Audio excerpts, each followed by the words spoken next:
Today's story discusses the true documented accounts of an absolutely unbelievable incident.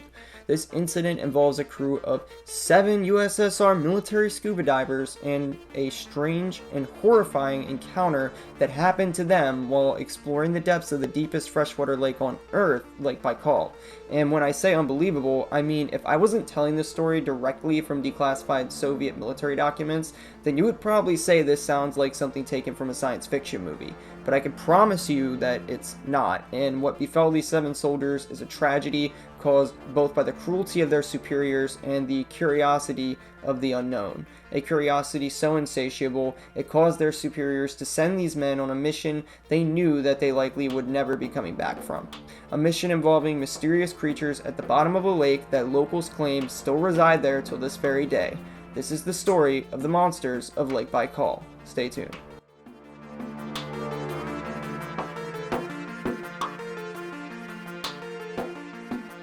Hello, my name is MrLex and welcome to my channel. If you're a fan of the paranormal, dark, and spooky told in the form of a story, then this is the channel for you. That's literally all we do here, so if you enjoy today's video, please use your nose to tap the like button and maybe consider subscribing with the notification bell turned on so you can get all of our future uploads, and leave a comment with your suggestions as well on what scary stories that we should be tackling next, because we just might do them in a future video. Now, on to the story. Before we get into what happened with these divers that I mentioned at the start of the video, we first need to discuss a separate incident that occurred not long before the incident with the divers, and give you some details on Lake Baikal, just so you can have some grounding on just how massive this lake truly is. Now, Lake Baikal is located in southeastern Siberia. It is a truly massive lake with a surface area of 12,248 square miles. The lake has a staggering depth of 5,387 feet. That's right, this lake is just over a mile deep at its deepest point, or 1.64 kilometers for those of you that don't live in the United States. To put it into perspective just how deep this lake really is for a freshwater lake, in the United States, the deepest freshwater lake is Crater Lake, and its maximum depth is only 1,949 feet, not even half of what Lake Baikal's deepest point is. Lake Baikal is extraordinarily clear, but once you get past 50 meters in depth, the sunlight essentially disappears altogether, making the true depths of this lake a dark and mostly unexplored area. Now, the first story that I'm going to tell you about actually doesn't take place on Lake Baikal, but rather in the South Pacific. But it does help later on in showing the negligence that Russian officials showed towards this group of divers, because it clarifies that they were somewhat aware of what they were sending these men down to confront, knowing this mission was not something that they could reasonably complete. This incident is undated, but it is clear from the filings that this occurred before the incident in Lake Baikal. And on the day in question, a Soviet Navy squadron was deployed to the South Pacific, piloting a nuclear-armed Soviet submarine. The submarine was submerged at the time at an unspecified depth, and what the purpose of this submarine's deployment was not portrayed in the documents. However, this submarine had simply been cruising along normally, and really everything was going as smooth as a military submarine dive can go. Until out of nowhere, the sonar technician on board this submarine notices something on the sonar. He sees 6 unknown disc-shaped objects at a depth of 260 meters. Seeing this and not knowing exactly what it is that he's looking at, he lets the captain aboard the submarine know, and eventually the rest of the crew is made aware as well. He goes to the captain, he says, "Hey, I have something strange to show you on the sonar. You guys may want to take a look at this." And the captain comes over, and the crew, now all watching these 6 mysterious objects under the water, now sees that these craft are not only in a perfect formation, but also currently traveling at a speed of 265 miles per hour and still accelerating. To make matters worse, they're heading straight towards their submarine. 265 miles per hour is an impossible speed for any underwater vessel currently on Earth to achieve. To put this into perspective, today's fastest publicly known submarine travels at a maximum speed of 51 miles per hour. The water provides an extra layer of pressure and resistance, and the deeper a submersible goes, the more that this pressure and resistance increases. This makes it impossible to travel at a speed like the ones that the Russians reported these objects were traveling at, and it's simply beyond the current capabilities of human beings. To top it off, this incident had to have occurred sometime around the early 1980s or earlier, because this was before the Lake Baikal incident, which took place in 1982, making it even more obvious that the higher-ups in the Soviet military were well aware that these sorts of things existed well before the Lake Baikal incident. Now, the crew on board this submarine is just sitting there baffled for a second, watching these objects on their sonar, and after a moment it clicks in their heads where these objects are heading to. Realizing now that they were the intended target of these objects, the crew immediately attempts to do the only logical thing and get the heck out of the way. So they start slowing their speed to prevent a head-on collision with whatever these 6 objects are. However, these 6 objects seem to have noticed what the submarine crew was doing and actually slowed their speed down as well, as if they were now aware that they had alarmed the submarine crew, and they started to perfectly mirror their speed. The captain, after witnessing this, realizing that these things were still fully intending to remain on a collision course with their submarine, decides to give the order to the crew to man their battle stations, and then orders an immediate surfacing of the submarine. The crew, now panicked, complied with the orders, and they began to resurface. The submarine eventually does resurface, narrowly avoiding a head-on collision with whatever these objects were, and out of the periscope, one of the crew sees these 6 objects actually begin to surface as well. These objects, still in formation, fly up out of the water at an insane speed, even faster than the already ridiculous speeds that they were traveling underneath the water, and the crew just watches in awe as these objects take off at a blinding pace into the sky, never to be seen again. And with that, Russia's curiosity of what these unknown underwater entities were and how they were capable of such feats would begin, knowing full well that whatever it was, we could not compete with them. This would then lead into the incident in Lake Baikal in 1982. 7 Soviet military divers known as frogmen were deployed on a routine mission to study the lake, currently diving at about a 50-meter depth, where I mentioned earlier that the light begins to be almost non-existent.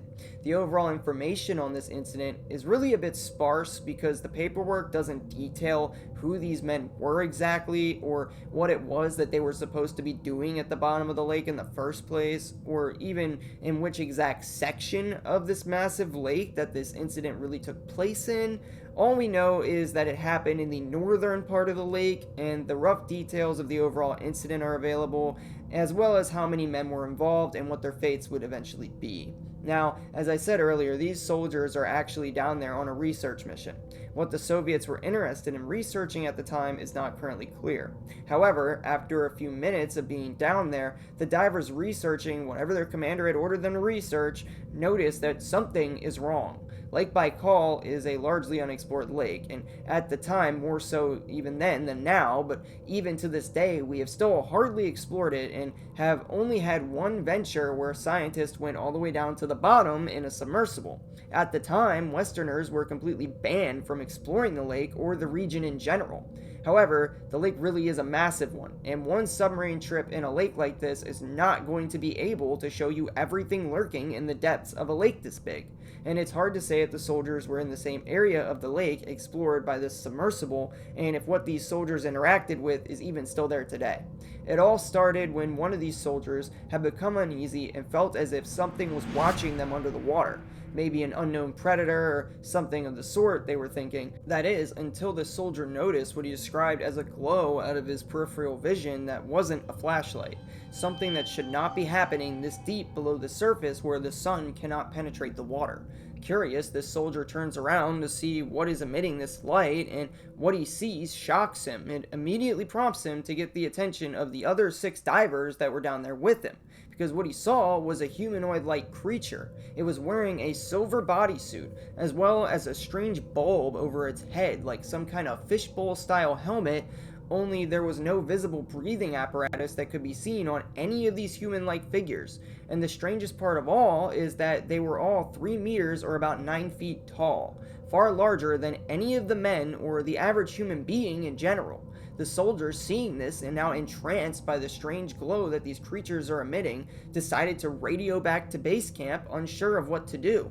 One soldier had actually tried to move a little closer to one of these creatures initially to get a better look at it, and the creature did not react violently. Instead, the creatures just stayed in place for a moment before fleeing from the soldiers and going even deeper into the lake to escape. So the soldiers just assumed that these creatures weren't threatening and were going to leave to head back to the surface. However, after they radioed up to their commanding officer and informed them of what was going on, they were then given the worst orders they possibly could have been given. They were told to try to capture one of these giant creatures. Now, you may be thinking, well, the soldiers were only doing what they were told, and they thought these entities would be harmless, so their commanding officer asking them to capture one seems like a totally normal response. Clearly, they were interested in attempting to scientifically study these newfound life forms. Well, this can actually be tied into yet another incident with the lake back in 1959, involving a Tu-104 plane. You see, this plane was actually in the area of Lake Baikal, on the southeastern part near the town of Sludyanka, and some fishermen at the lake at the time from a nearby town witnessed it crashing into Lake Baikal. The townspeople are actually aware of this incident, mostly from rumors of what these fishermen witnessed, since the rumors flew around the town like wildfire after it happened. Now, what these fishermen saw was a brightly lit disc-shaped craft that they could not identify actually tailing the Tu-104 up until the plane crashed into the icy depths of Lake Baikal. Allegedly, the pilot had radioed in to the control tower that he was being followed by this unknown object, and this object essentially chased him down until he finally would allegedly crash land into the lake. The dispatchers that were radioed were supposedly forced to sign non-disclosure agreements, and this wasn't even the first time strange objects and lights had been reported going in and out of the lake. The Soviets were well aware of the fact that something dangerous was in and around the lake, but decided to order these men to attempt to engage the creatures now known as the swimmers of Lake Baikal despite this. And the soldiers, obeying their orders, did exactly what they were ordered to do. Under new orders, they swam back down even deeper into the lake to chase these creatures, and they did manage to find them again. Only this time, they took a net and attempted to catch one of these creatures in the net to bring back for scientific study. What resulted next is simply horrible. These men must have been completely freaked out by these creatures, and the fact that they even obeyed these orders shows just how much more they feared their commanding officers than these creatures, knowing that they would likely just be made an example out of and shot in the head in a courtyard somewhere had they tried to go against what their commanding officers commanded them to do. So they complied with their orders. They may have even been better off disobeying these orders though, because when these soldiers attempted to approach these creatures again, this time with the giant net that they were going to trap one in, the creatures apparently took out some sort of sonic weapon and hit all 7 of the men at once. And the second that they got close and tried to capture the creature in the net, this weapon goes off. The weapon didn't kill the men right away, but it did send them flying at a rapid pace back to the surface of the lake at a speed that was simply far too fast. This resulted in the men getting acute decompression syndrome or diver sickness. You see, when you're submerged deep underwater at these depths with higher pressures than the surface world has, and you re-emerge too quickly back to the surface, your blood will become filled with nitrogen bubbles as well as other gases, and these bubbles can kill you. The solution to this is to immediately get the diver into a decompression chamber, and this will prevent the diver from dying. The same can happen to a person flying in an unpressurized aircraft at altitude or in outer space, but it is most common with divers. The speed at which these men came to the surface caused a very severe version of this, and immediately the team up above attempted to get them into a decompression chamber. However, there was only one decompression chamber available in the entire region, and it was only made to fit 2 people. They tried to cram 4 of them in there, and unfortunately, 3 of these 7 men ended up dying before they could ever get the other 3 to have a chance in the chamber. The other 4 were left permanently crippled for the remainder of their lives. They were also forced to sign non-disclosure agreements and told never to speak on the matter ever again, which is why the incident wasn't made public until relatively recently. 3 men lost their lives that day, arguably due to the negligent commands of their commanding officers, and 4 of them get to bear the scars of this incident for the rest of their lives, having barely lived through it at all, just so their government could take a gamble with terrible odds at catching creatures more advanced than we are with a net, all so they could hopefully increase their military might, potentially using this new technology against the United States. What these creatures are is not known. They have been simply given the name the Swimmers, and it is theorized that either they are aliens or an older race living among us for far longer than the human being race has existed. Whatever they are, it doesn't matter. These were just a small example of pointless deaths caused by the Soviets, much like most other countries, in the quest to increase military power. If these beings still reside in the lake, maybe one day we'll find them and get answers on what it was that murdered and crippled these 7 frogmen, and what it was that they actually used to kill these frogmen on that day in 1982. We need some answers, because clearly we're not getting any, and back then we definitely were not getting any, because the logic of the Soviets was send down 7 unarmed men with a net and try to catch advanced life forms. Anyway, that's it for today's story. If you enjoyed the video, please leave a like and a comment, and remember to subscribe with notifications on so you can see all of our future uploads, and maybe share the video if you have friends that might be interested in this story, and maybe even watch another video. There should be one popping up on screen right here. If you enjoyed this one, you'll probably like this one too. And with that, I'm MrLex, and I'll see you guys again in the next video.